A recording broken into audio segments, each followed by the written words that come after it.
Ketemu lagi dengan saya, Miss Esther, pada judul Belajar Baca Susah-Susah Apanya bagian kedua. Di edisi sebelumnya dengan menggunakan teori classical conditioning telah saya share apa yang sebelumnya kita persiapkan sebelum ngajarin anak baca. Hal ini udah saya pernah alami saat ngajar baca keponakan saya, Felsia Etania. Pada umur 1 tahun waktu itu udah mulai dikasih huruf vokal. Nah, sediakan meja dan kursi. Kalau bisa kita minta tolong tuh anak, ini kita udah punya meja, kalau mejanya ringan seperti ini kita bisa minta anak untuk sama-sama bantu dorong. Kita mau taruh posisi di mana tuh meja. Ya, dia mau posisi di pojokan mana yang asik buat belajar. Itu. Ya, kalau kita bisa ajak tuh anak buat sama-sama bekerja sama ya, nggak kita tentuin sendiri, oh kamu mau belajar ini mejanya, nggak. Jadi kita taruh posisi mana, kita minta dia sama-sama bantu kita geser. Supaya ada seperti perasaan memiliki ya, oh ini punya saya nih gitu. Jadi saya kerjain bagian saya. Lalu kursinya juga kita taruh posisi mana, kita ajak dia untuk taruh posisi yang dia mau nih, di mana begitu. Ya, terus kalau bisa pensil, hapusan, eraser, ya keperluan alat tulisnya dia yang pilih. Kalau kita ajak ke toko buku ataukah ke minimarket terdekat dari kita, ya biar dia pilih sendiri. Supaya ada rasa, oh ini pilihan saya nih. Dia mungkin nggak bisa ngomong tuh, tapi ini pilihan saya nih. Oh saya pengen cobain deh gunakan ini. Itu lebih baik daripada kita yang pilihin sendiri. Lalu flashcardnya apa? Kalau yang kemarin kan kita cuma misalnya gambar ayamnya aja nih, gambar ayamnya. Udah tahu nih binatangnya ayam gitu. Ekor, ikan ya seperti itu. Nah sekarang kalau udah seperti itu dilewati, dia udah mulai ngerti gimana duduk, gimana kasih fokusnya ke apa yang kita ajarkan, kita bisa tambahin ke huruf vokalnya ya. Huruf vokalnya misalnya A, E, I, itu dulu aja deh. Nggak usah sampai A, E, I, O, U, semuanya 5 huruf vokal ataupun 6 huruf vokal kita kasih ke anaknya. Yang ada anaknya bukan bisa, tapi bingung. Kita pengen dia cepet bisa gitu. Ibarat mobil, kita pengen cepet nyampe, kita gas terus gitu. Itu bukannya cepet nyampe ke tempat yang kita tuju ya, mungkin mungkin ke tempat yang nggak kita harapkan. Begitu juga dengan waktu ngajarin anak, kita pengen cepet semuanya ya.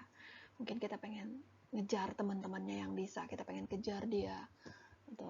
Jadi kita push tuh anak, itu juga nggak bagus. Jadi kita ambil jarak yang jauh ya, tapi kita pelan-pelan masukinnya gitu, pelan-pelan ajarinnya. Anak juga nggak merasa, waduh saya dipaksa nih gitu, wah saya nggak mau. Nah itu nggak baik juga ya. Lalu juga kalau kita mau beli papan tulis ya, kita beli papan tulis yang kecil yang bisa dibawa kemana-mana, atau kalau nggak kita misalnya mau punya yang besar tempel di tembok juga nggak ada masalah. Yang asiknya buat tuh anak aja sih. Lalu markernya misalnya ada warna merah, hitam, biru, hijau. Jangan lupa penghapusnya. Ini buat intermezzo, selingan waktu anak tuh kayaknya ngerasa jenuh atau nggak mau dengerin kita. Nah kita bisa kasih gambar-gambar yang lucu-lucu gitu. Gambar kita nggak harus perfect juga, yang penting pesannya apa, message-nya apa yang kita mau sampaikan ke anak. Jamnya ya seperti pada video sebelumnya, misalnya Senin jam 3, ya udah kita terusin Senin jam 3. Lalu mau ditambahin hari lain juga boleh.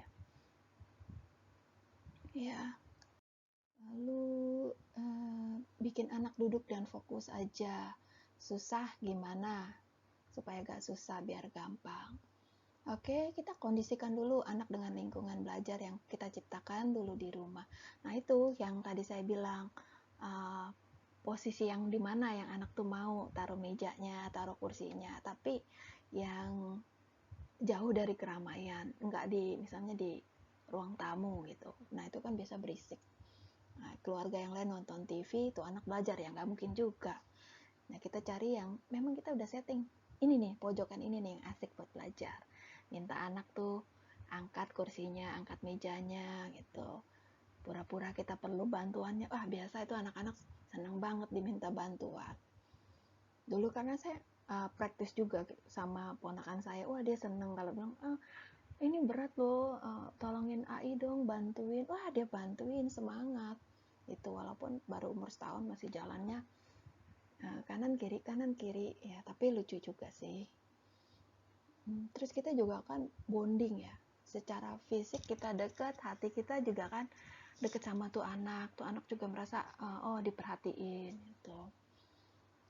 Kita ngajarin anak tuh nggak momen udah deket baru kita suruh tuh anak belajar, enggak, tapi jauh-jauh hari. Itu lebih enak sih, anaknya juga nggak tertekan, kitanya juga ngajarin nggak stres. Dekor ruangan perlu gak? Bisa juga didekor sesuai kreasi atau pesan apa yang mau disampaikan ke anak. Saya sendiri kurang menyukai dekor berlebihan. Ya, dekor secukupnya aja berdasarkan menurut saya dan baik ya, berguna untuk menunjang proses dari belajar itu sendiri. Karena dekor yang berlebihan bisa buat anak asik liatin dekornya dan hilang fokus belajar. Misalnya kita kasih dekor yang besar-besar gitu ya, gambarnya misalnya panda itu ya, panda ataukah sekarang lagi musim itu ya, uh, gambar anjing gitu ya, gambar anjing naik ke bulan di space gitu ya, outer space gitu. Nah, jangan-jangan dia lagi mikirin, anjing naik ke bulan kayak gimana ya suasana di bulan. Nah, itu kan merusak fokus dia. Lebih baik dekornya dengan apa yang kita mau sampaikan. Misalnya, ada gambar ayam. Nah, itu flashcard kita bisa copy ya. Kita bisa bikin banyak-banyak kita tempel. Nah, misalnya, mana yang A? Gitu. Suruh dia lihat mana. Gitu. Cari. Ya, dari kursinya, kita suruh dia ambil, ya itu bisa juga kan. Gitu. Selain melatih fokus dia untuk nyari huruf A, dia juga bisa gerak kan, nggak duduk aja dia bosan. Tuh, dia bisa gunakan melatih motorik kasar dia di kaki sama motorik halus dia di tangan untuk ambil huruf A yang udah kita tempel di tembok. Itu aja sih ya, nggak usah terlalu gambar-gambar yang banyak-banyak gitu. Memang saya juga nggak nggak melakukan hal-hal seperti itu, sesuai dengan kebutuhan aja yang message kita mau sampaikan. Kalau yang banyak-banyak justru anaknya makin bingung. Ya, iya, semoga bermanfaat ya apa yang saya sampaikan, dan memang udah saya praktekin ya selama 14 tahun. Ya, terima kasih for watch my video.